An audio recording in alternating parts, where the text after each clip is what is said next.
The philosophy of productive day.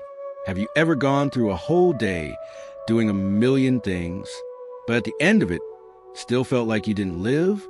It's weird. You were busy. You weren't lazy. And still, something's missing. Today, we're not going to talk about productivity as a race, not as a checklist, but as an experience. A more mindful, meaningful way of living each day. Let's dive in. Chapter 1. Productivity is not about doing more. Let's begin with this. Being productive isn't about doing more things. It's about doing the right things with presence. Henry David Thoreau once said, "It is not enough to be busy. The question is, what are we busy about?" That quote cuts deep, doesn't it? You can spend all day answering emails, checking notifications, putting out fires, and never get to what actually matters to you. Productivity starts when we pause, when we ask, what really deserves my energy today? What aligns with the life I'm trying to build? Not everything urgent is important. Not everything loud is worthy. Chapter 2, The Psychology of Focus. Your brain is not designed to multitask. Every time you switch tasks, scroll, check messages, reply to a notification, your attention fragments. Psychologist Mihai Csikszentmihalyi tries saying that 5 times fast. Called it the flow state, that moment when you're fully immersed, fully alive in what you're doing. And guess what? You can't enter flow in chaos. You need space, stillness, deliberate focus. Want to be productive? Protect your attention like it's sacred, because it is. Chapter 3. Your morning sets the tone. How you start your day matters. Not in a 5 a.m. cold shower hustle kind of way, unless that's your thing, but in a gentle, intentional way. Marcus Aurelius, the Stoic emperor, wrote, "When you arise in the morning, think of what a precious privilege it is to be alive. Take 10 minutes before the world invades your mind. Stretch, breathe, reflect, set your intention."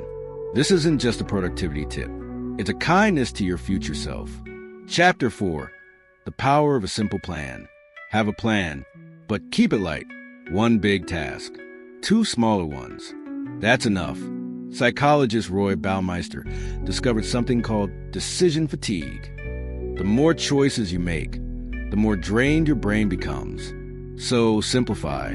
Write it down. Don't keep your whole life in your head. And don't overload your day. Even machines overheat. You're not one. Chapter 5.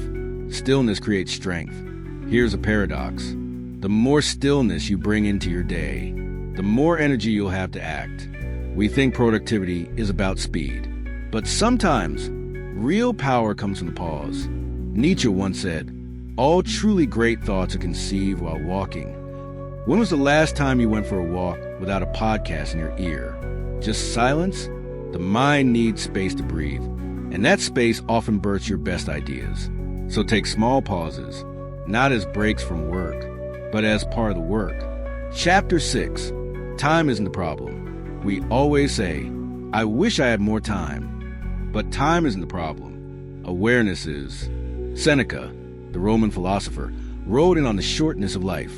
It is not that we have a short time to live, but that we waste much of it. Oof, that hits hard. You don't need more hours in the day. You need more intention in the hours you already have. What steals your time most? Distractions? People-pleasing? Perfectionism? Track it, notice it, and take back your hours, 1 choice at a time. Chapter 7, Meaning Efficiency. Here's something nobody tells you. The most productive days are not the ones where you crossed off the most tasks. They're the ones where you felt alive, where you did one thing that mattered, where you connected, created, laughed, cared. As Viktor Frankl, the Holocaust survivor and psychologist, once said, "Life is never made unbearable by circumstances, but only by lack of meaning." So yes, get things done, but don't forget to live in the process. Chapter 8, Evening Reflection. At the end of your day, don't just crash into sleep. Take 5 minutes. Sit with yourself. Ask, what did I do today that made me proud? What drained me? What gave me energy? What will I do differently tomorrow? This isn't guilt. This is awareness. and awareness is the soil of growth. Final words, the peace and productivity. A truly productive day isn't one where you do everything. It's one where you do what matters, with presence, with joy, with care. You don't need to become a robot. You just need to become conscious. So tomorrow when you wake up, don't rush, breathe, choose, begin with clarity. And whatever you do it fully, because a productive life is just a series of meaningful days lived on purpose.